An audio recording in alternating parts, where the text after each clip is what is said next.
Before Rome, before Greece, before even the alphabet we know today, there was Egypt, a civilization so advanced, its fingerprints are still on the technologies, medicines, spiritual systems, and mathematics that we use today. Ancient Egypt, the origin of innovation and the bridge to Canaan opening hook. Why does it still matter? And why does it still resonate after 5,000 years? Thank you so much for coming back to another episode of Chatting with Slava the Jordanian. I'm your host, STJ, and we are back today with our favorite panel, Dr. Ihab Abdurrahim, and with our one and only JD Yusef. We have a huge treat for you guys today where we're going to talk about ancient Egypt. It has been a subject that we wanted to address, we wanted to discuss, and we wanted to share our thoughts and our experiences with you guys because it is, I think, one of the most fascinating civilizations that ever existed in the human history. And since I ended up having the pleasure to visit Egypt in 2024, where I got to reconnect with Ihab's family in Egypt, and I got to tour as much as I could in 10 days. We went to the Valley of the Kings at Luxor, Qina in specific, and we visited the ancient tombs, the Valley of the Kings. And then we went back to Cairo. But in Cairo, obviously, we visited the pyramids, we visited the Sphinx, and we went inside one of the burial chamber, which was unbelievable, and it takes you back in time. So let's start with mathematics and engineering. It says here, according to our research, and thank you, JD Yusef, for all those facts and data that you presented to us so we can actually design and fabricate this episode. Egyptians developed a base 10 numeral system and concept of geometry well before Euclid. Without modern equipment, they calculated angles, volumes, and weights with uncanny precision. Think pyramids and temple architecture. The Pythagorean theorem, I hope I said that right, attributed to the Pythagoras appears to have been used in Egyptian land surveying centuries earlier, especially after Nile floods. And we will talk about this. Me and Ihab, we did visit a site where they had this structure that was built in order to measure the Nile River levels and to warn the farmers all across Egypt whether it's going to be a good season or is it going to be a dry season. They actually, just to kind of interject on that, not only did they do that, they actually used that system to tax the farmers.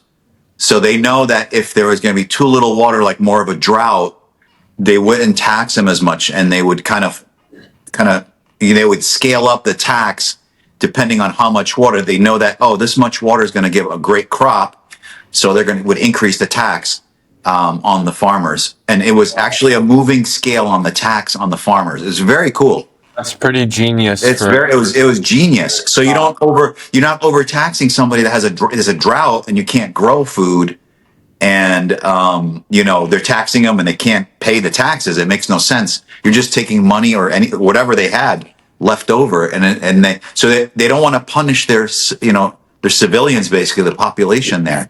So that was a really neat thing I learned speaking of that building. Yeah. Very innovative. Yeah, it was fascinating. I don't know. I don't remember when it was built, but go ahead, Yusef. No, I was just saying that's very innovative for their time. And, it's honestly something that's not really talked about here in the West, I guess, because it's maybe counterintuitive to how we think or are supposed to think how an economy is supposed to run through, capitalism or how we're kind of accustomed to it, right? So also Yeah. another thing that's not discussed in the West, or actually not attributed to the ancient Egyptians. Dr. Slava brought it up with the Pythagorean theorem. So just so our listeners know, the Pythagorean theorem states that in right angle triangles, the square of the hypotenuse, which is the side of the opposite of the right angle, the long side, Yep. okay, is equal to the sum of the squares of the other two side legs. So what Dr. Slava was saying earlier is this concept was actually created, or as far as we know, according to recorded history, the ancient Egyptians, but here in the West, it's attributed to the Greeks. That's why it's called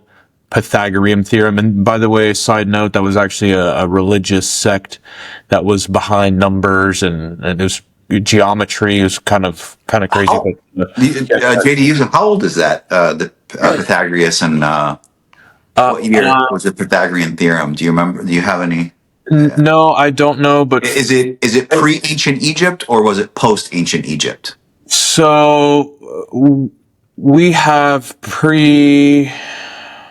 it has to be pre-ancient Egypt, but the Egyptians are the first to have recorded it. And again, the Pythagorean theorem is a squared plus b squared equals c squared, and that has to do with the right angles, 90 degrees.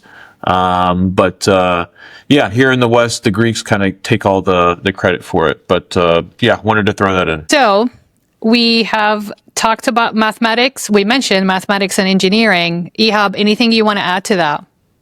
So, in regards to the Pythagorean theorem, that it was this, and I'm going to have JD Yusef introduce this part regarding the math and things. So, in the pyramids, use this to a degree of accuracy that is, I've read about it. I've watched history documentaries about it. I think the angles on these structures are within less than a half a degree or even less than that. That is amazing for that size of a building. Like when you're standing and you're building a structure, right? They always use this like instrument to see the distance. They use it now, civil engineers. And they use it to check the distance and make sure the buildings you're building, the angles are they're not tilted, in any way. Road with that little tool who are like on the side of the road. You know what I'm talking about? Those are the tools they use to measure with. They're using to measure.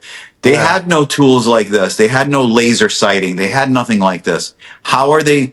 The base of that pyramid is enormous. To do this project, to have this project to be within like a half a degree the angle, or maybe a degree, or even less than that. It's very, very small of an error. It's like the precision is so high.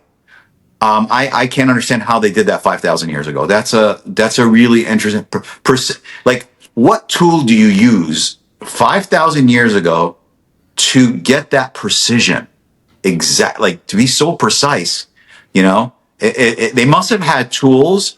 Maybe that I didn't see in the research, but I at least from what I've read and from what I've seen and documentaries and museums, I don't remember seeing anything sophisticated that they used that still lives on now. So something they could have had some very sophisticated techniques that didn't make it to us, like did not explain how because again, nobody knows how they built the pyramids. How did they move those big blocks? Nobody knows. They try now to do it with even construction equipment. It's very difficult. So how do people move blocks from quarries that were I think hundreds of miles away? It was very far to the south. It was down in Luxor, I believe. Move these blocks up north, right, to Cairo, right, Giza, and build the pyramids. That's a whole nother thing. That's a whole other piece of engineering. Forget about the part getting the pyramid with the right angles and everything precise. How do you transport these blocks that are many, many tons up from the south to the north? Again, they had some theories. They used boats where the Nile was still flooding close to the or had a channel close to the pyramids, so they were able to use these boats to move those blocks up with the river, the Nile, up to that location in Giza. So That's the most plausible. yeah, so they actually did some. So it's plausible because they did some satellite image or some kind of imagery where you saw the channels under the sand that went from the Nile. You could see that branching off the Nile right up to the Giza plateau there, that area. And to be honest with you, that area is now is desert. So when we visited it, it was just desert. But back in that time, supposedly there was a lot of vegetation in that area, right? So obviously they had water there to somehow supply a water supply. It is the Nile, obviously that was the water supply. So it's not far fetched, and this imagery shows that the Nile had a branch going right up to the pyramids. But I mean, what do you think about like the whole math and because kind of on that part with the ancient Egyptians? So as you keep bringing up this point and this word, precision, Yeah. this precision of alignment. So this is interesting. The pyramids of ancient Egypt, particularly the Great Pyramids of Giza, exhibit a remarkable degree of precision in their alignment to the cardinal directions north, south, east, and west, right? Oh, yeah. The celestial significance, the pyramids' orientation demonstrates the Egyptians' mastery of celestial observation and their integration of astronomical knowledge into their monumental architecture. The alignment with the north, for instance, reflects the Egyptians' belief that their pharaohs would become stars in the northern skies after death. There's a Orion's belt correlation, and there's a correlation that other pyramids in other societies have this sort of precision that you're talking about. So you can even actually go to the Incan and Mayan pyramids in the south of Mexico and in Central America, and you'll see this sort of orientation, which is wild at the time, because as of right now, we know that these two societies never met one another, but they still had so that's wild just to even conceptualize that. But And go ahead. and like you were talking about the north, where these pharaohs believe they're going to be these northern stars. The true north of the Great Pyramid of Giza is aligned. Now here's the correct aligned to less than 0.05 degree error. 0.05 degree. That is even hard at this time, where they struggle now today with that kind of precision, right? With satellites, it's good, but without satellites, it'd be very hard to do. So, back 5,000 years ago, you had no even idea of what a satellite is, right? So, Or no telescopes, nothing. No, you're actually looking with your eye, and again, we're saying no telescopes, but maybe they did have telescopes. Right? If you think about it, I mean, if you're looking up in the sky, right, and you're looking at the northern star, or a northern star, and you're going, okay, you're trying to precisely get this northern star to align with that pyramid. I mean, that's an amazing feat in itself. Okay, and all three pyramids of Giza are aligned with Orion's belt, the three stars, right? So you have the three stars and the three pyramids of Giza. Yeah, that's wild. It's wild. So not only that, but remember, Ihab, when we were in Egypt and we went inside the burial chamber, one of the pyramids, yeah, I learned that they built the pyramids from the inside out, which I did not know. So the burial chamber got built first, and they built it outwards, the rest of the pyramid. yep. That's crazy, because when you walk into the pyramids, we have lights in there and they're trying to get air in there. There's no air and there's no light. And they constantly were building. Building never ever stopped for I don't know how many years it took. You said you had what, 50 to 60 years? It took about 30 years to build it, and this is the amazing thing. It was a big civil project. So think about this: you have to get buy-in from everybody. This is not like, oh, you're going to get a bunch of people and you're going to force them to do it.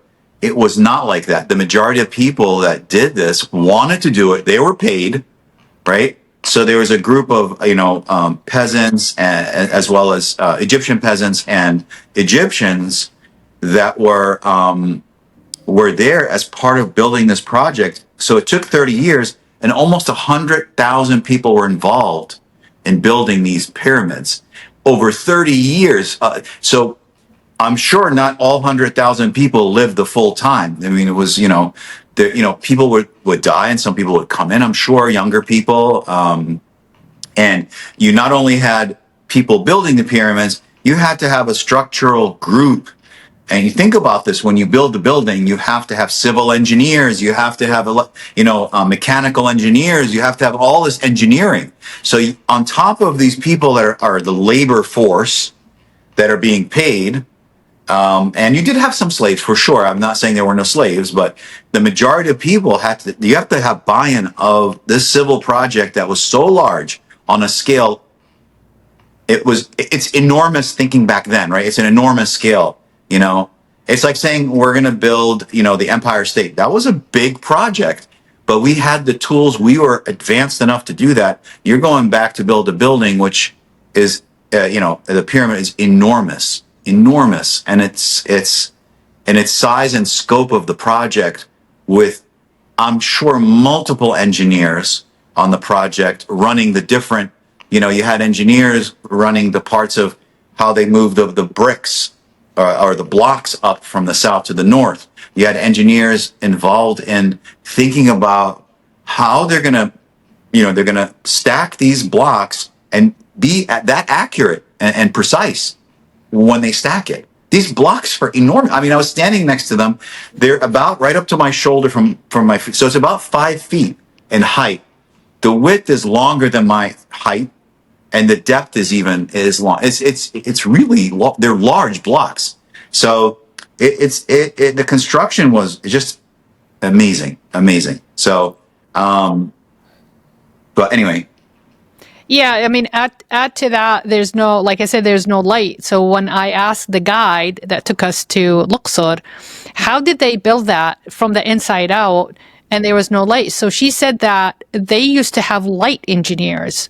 The light engineers are basically fabricated these big, huge mirrors that Polished metal, have a trail, right? A trail of people holding those metal mirrors, reflectors, from the inside out to reflect the light, the sunlight in a precise angles for the engineers and the construction workers internally to give them light. Now, yeah, that's really that neat. alone, right? Engineering and designing the angles of the light and moving that constantly as the sun moves through the day That's to big. achieve the precision engineering that you see the pyramids have been built with. That is fascinating. I mean, going to Egypt, there's so much to see, but the little snippet of knowledge and information and discovery you build just talking to the locals or talking to guides or talking to even the people that live there. People live in Giza. It's a very overcrowded, domesticated neighborhood. But also, people are driving to work, passing those pyramids, and people are working around the pyramids, whether they're guides or they have the restaurants and the museum. But I agree with you, Ihab. I think I've been to the Louvre, I've been to the National Gallery Museum in the Museum of London, I've been to the Metropolitan Museum, and finally the museum in Egypt. I never seen any sophisticated tools that would explain the marvel of those pyramids. I mean, you were walking towards it, and you're asking yourself, "Am I really seeing what I'm seeing right now? So is this real?" Here's what I it's amazing. I got to talk about this because I was just thinking about this. They were in the Copper Age. Okay.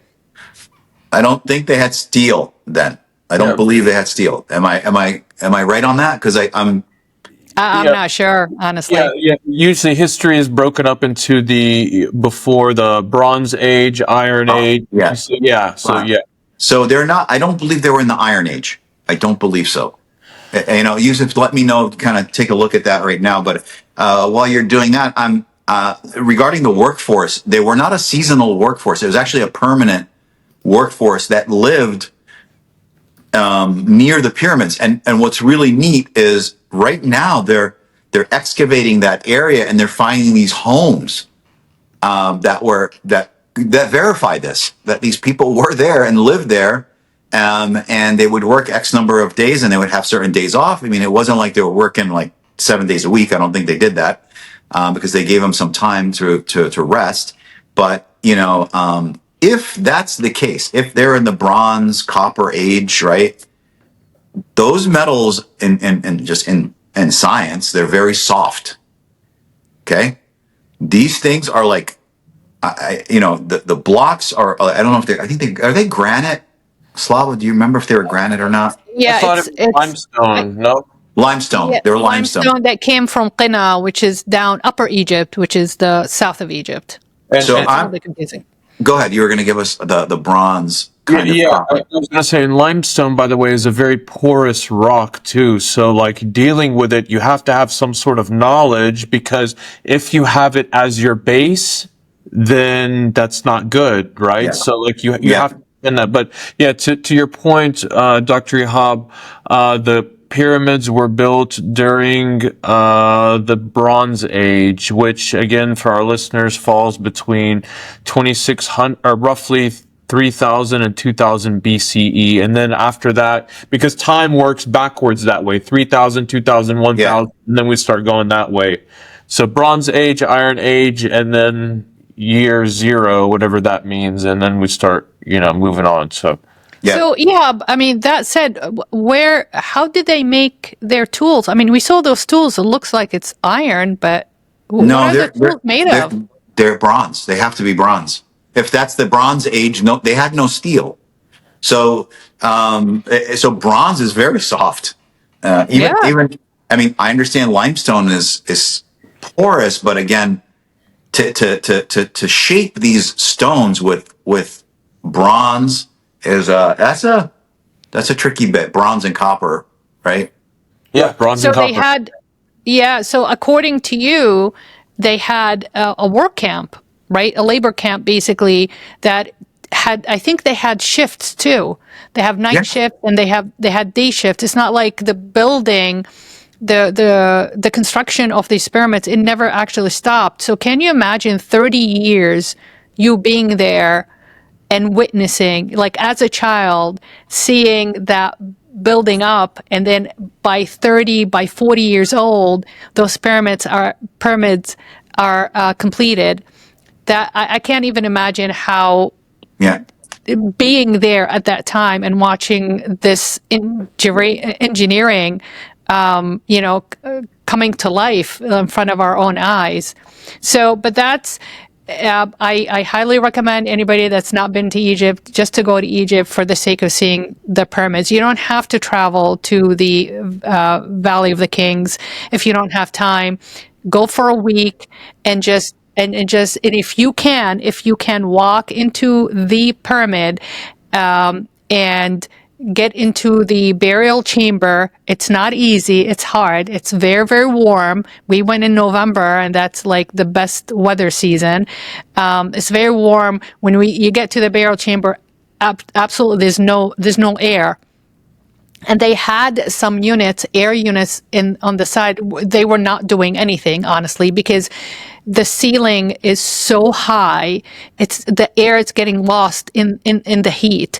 And it was such a thin air. I don't know how these guys built in the summer time, year round. So just to give you more statistics, there are 5.5 million tons of limestone. That's basically the majority of the pyramid. That's the pyramid, right?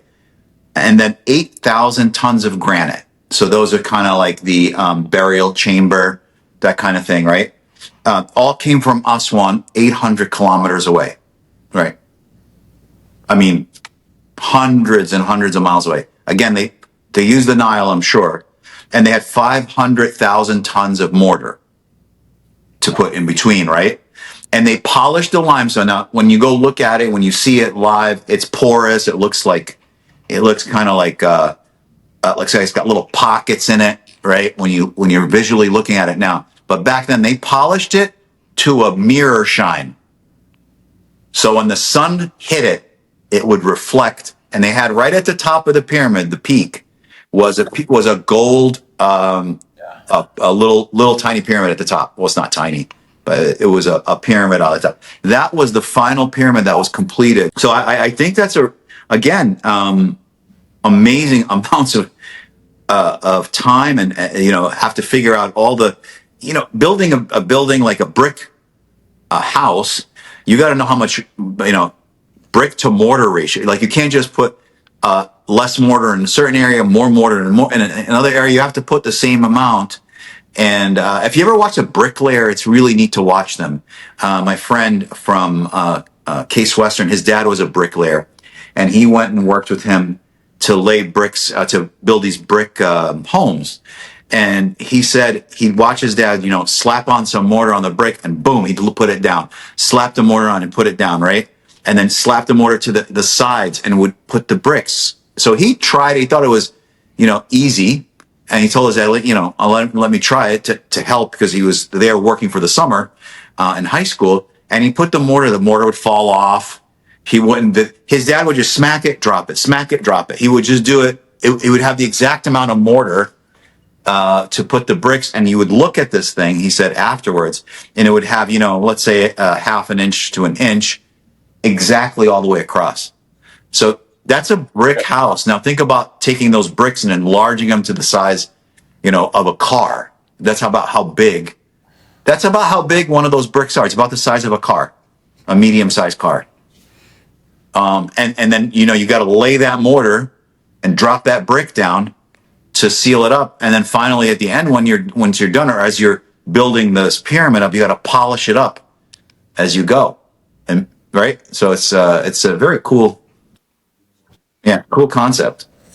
I guess Ihab can't get over how big those bricks are. Blocks. I think they're big now in our time to build something using that. To build, absolutely, absolutely. It's not like, oh, you're going to be able to pick this up. People can grab it from the corners and move it. We're using giant cranes to do this now, large cranes and the trucks you would have to use to move them on a flatbed. Have to be able to handle that weight. Those tens of tons of each brick. So but anyway, that's kind of my take on the pyramids and how it was built and how many people were involved, the amount of material that was involved, the amount of engineering that was involved, the math and science that was involved. And on top of it, we're talking about right now, the pyramids. Of course, we didn't even talk about Luxor and Aswan and all the other ancient Egyptian architecture and civilization that was discovered. Again, I just read something that they talked about that came out in 2024. Only 1% of ancient Egypt was discovered. 1%. If 99% is still out there under the sand and they do discover it, I'm excited to see the science they discover and the engineering that's buried that will kind of give us some idea of how some of these structures were built. That is something that will be really interesting for me. Because right now everybody's guessing on the pyramids, they moved the blocks this way. They had a certain number of people. They put oiled logs underneath and it would roll on there and stuff like that. So, putting oiled logs under a giant stone, I think about this. You're putting oiled logs. If you don't have a roadway, you're moving the back log to the front and oiling it on sand. All you're doing is just getting dug into the sand. It's not going to roll. So somehow they had to build a road, right? A road of some kind, maybe made of stone or limestone, to move these stones. You can't roll. Think about when you go look at this, it's all sand.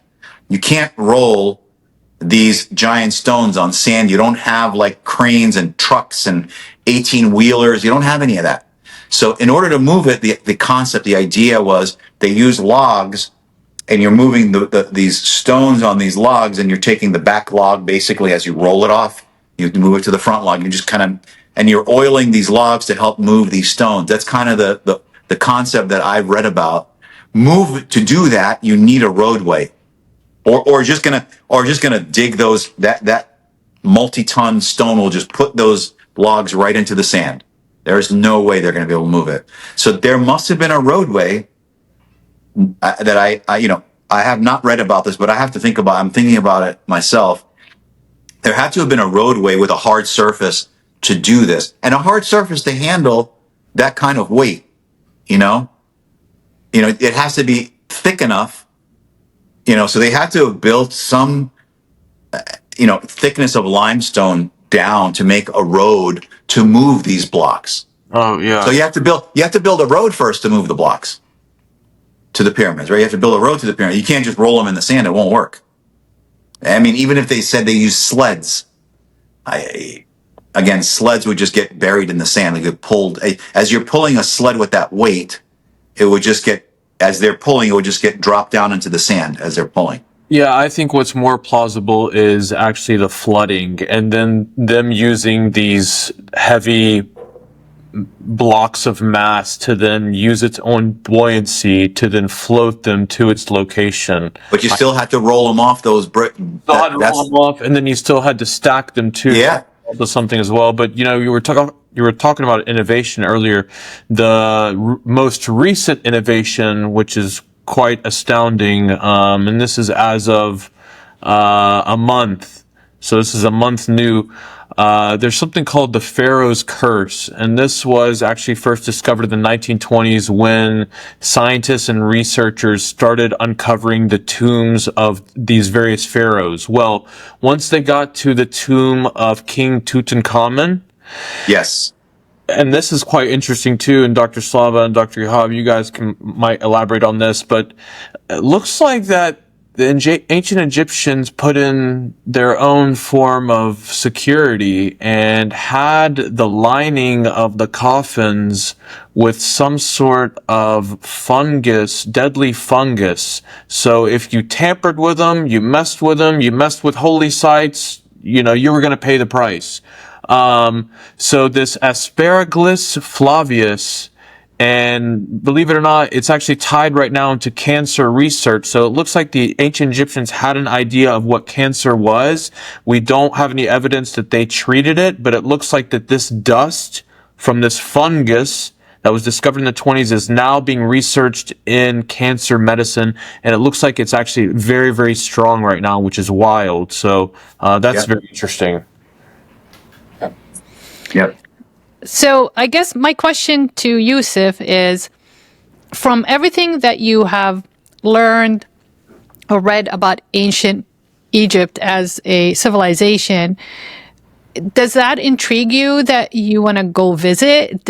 What would be the one thing you wanted to see or you want to learn more of if you end up going to Egypt? Yeah, that's a great question. So I know it's going to be very different from my time in Europe. Just a very different vibe, more ancient culture. But I would just be very intrigued to see the various burial tombs, the sites. I'd maybe potentially love to see, in the south, Luxor, stuff, again, it's also ancient and it's coming alive from, what we've learned in history. And I understand history is not a top subject with Americans. But again, if you don't learn from it, you're either doomed to repeat it or you can't also appreciate it and innovate on top of it, right? That's the whole concept of, why we're around too. We want to continue to build this knowledge and to innovate and to increase and to just grow as a human race, right? We are not very different at all. And this is kind of the reason why we're doing this, right? We aren't that different, and we have a shared custom, history, knowledge that I think should be highlighted and appreciated. So thank you, Dr. Slava, for putting this on. So, JD Yusef, I mean, we've talked now about engineering, mathematics, the pyramids, how they were built. We talked about astronomy, right? Orion's belt, the three pyramids are aligned with Orion's belt. These different scientific and science backgrounds and engineering are a huge feat. Again, we don't have like books telling us exactly instructional books and telling us like the history of what happened. You have to use the hieroglyphics that are there. And if you only have 1% of that information, 99% is missing, you still have a lot to learn about the civilization. If we're using 1% as like if you took a photograph, to give you an example, I mean, people don't just to give you this picture, you have a photograph of you, Yusuf, right? We took a photo of you and looked at 1% of that photo in one spot, and it's trying to extrapolate from that spot to the rest of you to basically form you in a picture. It's virtually impossible to give you all the information, all the visual of you in the picture. So I would just think about it. Take a picture, take 1% of it, and just say, I'm going to focus on that. But I don't know what the rest of the picture looks like, but I'm just going to look at that 1%. You're not going to be able. They can't even construct a picture or a photo of a person now from a single area of a photograph. It's impossible. You can't. How do you do it? You can't extrapolate from that 1%. You're exactly right. And to your point, we only know right now of human recorded history up until like 5000 BCE, right?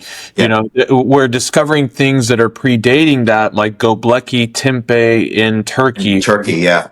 It's been dated, this civilization that was underneath the ground, which is wild.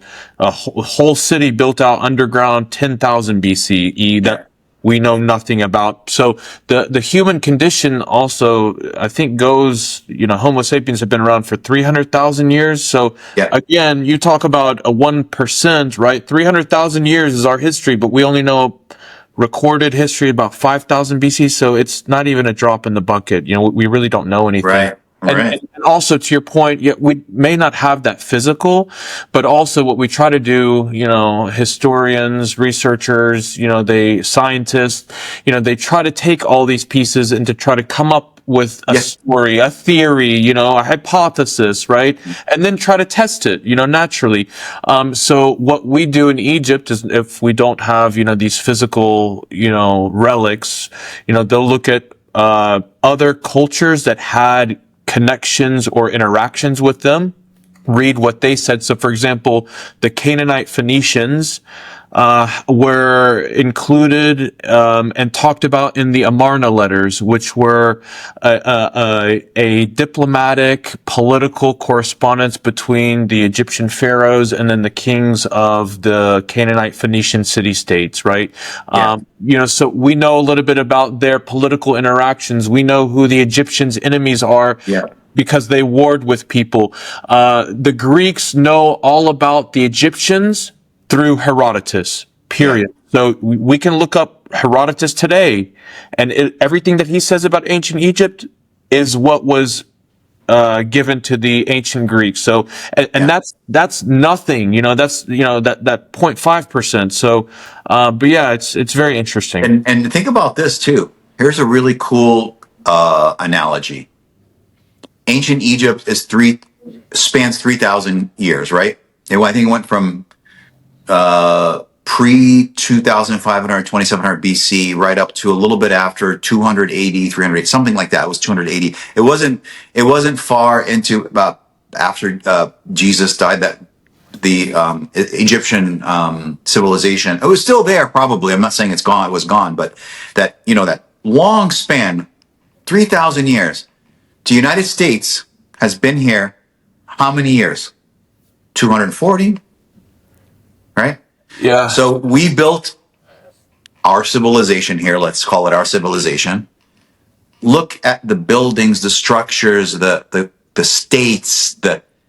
Think about this. Took us what, 200 something? These guys had 3,000 years to build, and that's why they're saying 1% was only discovered. That's my interpretation of that 1%. Because if you're just looking at the pyramids and you're looking at the temples in down in Aswan and Luxor and whatever you find out, Tutankhamun and from his burial chamber, and you're looking at that going, okay, that's such a significant amount, right?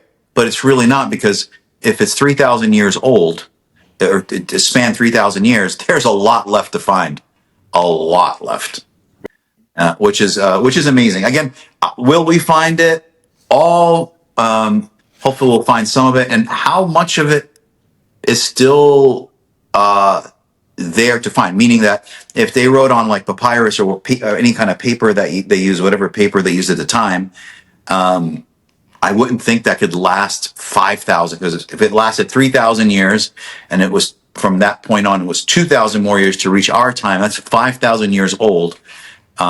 Very hard, like to have that material still be present. And but I think my thought is one of the parts that JD Yusef wanted to talk about. Let's shift gears. Let's go into medicine and surgery. I don't know if you guys want to talk about that. Because we really touched upon the engineering, the science, the math, the astronomy, and the building of these structures, and they were advanced also in medicine and surgery, I believe. They were, actually. So from what JD Yusef research came up with is medicine and surgery. The Edwin Smith Papyrus, which is 1600 BCE, describes diagnosis, treatments, and even brain surgery techniques. They understood that trauma to one side of the brain could affect the other side, something modern neurology only confirmed in recent centuries.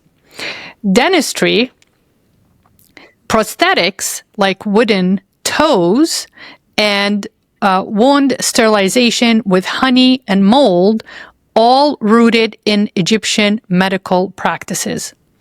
Dating to around 1600 BCE, the Edwin Smith Papyrus presents 48 clinical case studies focused on trauma and includes the earliest known description of cranial anatomy, brain fluid, intracranial pulsations, and paralysis mapping.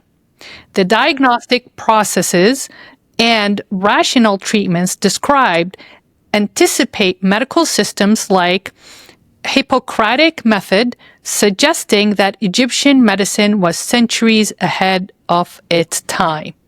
I want to ask you a question, Dr. Slava. You were talking about honey and mold. We're going to go back to that idea of what the king tut, where they had that fungus, that a mold, the spores that came out and basically poisoned people that had a weak immune system, is why they died, the few people that died from it. But those spores and mold are being used for cancer treatment.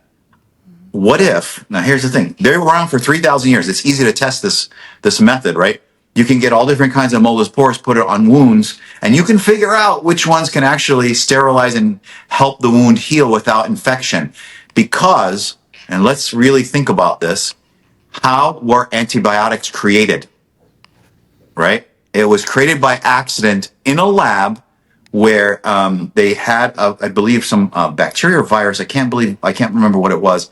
And I guess penicillin, how it was created. It was an accident. It wasn't like, so it was a Petri dish that was kept on a windowsill that has bacteria, a culture bacteria, and something happened, and that the dish developed fungal growth. So fungus grew on the dish, and then when they came back the next day, this is 1928, they came back, or even a little bit before. Penicillin was discovered in 1928, was fabricated in 1928. They came back and they found the bacteria it was all eaten by the fungus. So antibiotics is fungus. A certain fungus. Yeah. We have narrow spectrum or wide spectrum antibiotics, depending on the bacteria that you're trying to target. So it made an antibacterial. So the fungus created an antibacterial. So what happens is it fell, this fungus somehow got onto that petri dish. They left for the weekend, I believe. They came back and the bacteria, whatever, it was gone. Like it was not growing. It was done. So then they said, what the heck happened? So they had to reproduce this, and they had to figure out from that petri dish what that fungus was. And they did, right? And it was called penicillium.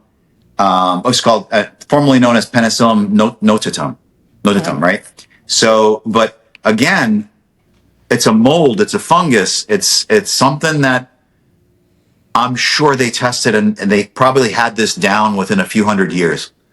Where, remember, science is all trial and error. Things don't just pop into existence, right? We have to actually come up with a method, some idea, and we have to prove this idea with various observational and laboratory tests. With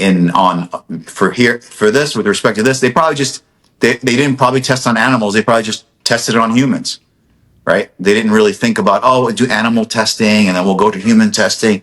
No, they just went right to humans and checked it. Okay, this mold didn't work. This guy's leg got this growth, and and the leg had to be cut off or whatever. So, you would just keep testing these different molds and mixes is what I think they would do. I would do that back then. I would just check, this mold with this, with this honey, because the honey would probably be used as a base to stick to the wound, right? And even I believe honey has an antibacterial effect to it as well, if I remember correctly. But it's wild. But go ahead. I'm sorry, JD Yusef. No, that was pretty amazing, honestly. We were talking about this brain surgery. They have these different techniques. Again, removing the brain through the nose, using a hook, and it was, it's a real, very interesting. But go ahead, and if you want to elaborate on that, if you have any idea. Yeah, so that's kind of a fun topic that gets a lot of attention, is mummification, right? And it wasn't just a religious thing, right? It was considered proto-surgery, requiring detailed knowledge of internal organs, their location, texture, and their functions, right? Mastery of tools, including, again, to your point earlier, bronze scalpels, reed instruments, resins, and linen packing, which is again incredible for their time. Just I can't emphasize that enough. But there was everything from ancient organ removal, from the brain being removed through a process through the nose, right? Which again, you have to have some sort of wild detailed knowledge of the human anatomy to be able to even think about, and then let alone to perform something, and to have the tools in order to do that. Crazy, right? And by the way, why is this relevant? Why should our viewers and listeners care? With all of these things that we're bringing up, the intersections of spirituality, science, and surgery in ancient Egypt, it laid the ground, the intellectual framework for the medical revolutions of what we saw in the Islamic Golden Age, and again, followed by the Renaissance in Europe. The mummification process was, again, not only spiritual, it was practical training for humankind, right? This kind of helped all of us. And today, many surgical instruments and concepts, from scalpels to anatomical charts, can trace their lineage back to these early ancient Egyptian concepts. So, that's pretty amazing. Going back to mummification, and visiting the galleries in the new museum in Cairo, which you just built, it's absolutely stunning. It's prettier than the Louvre, I think, in Paris, in my opinion. But you look at their mummies and those bodies, the hair is still red. The teeth are still intact. Yeah.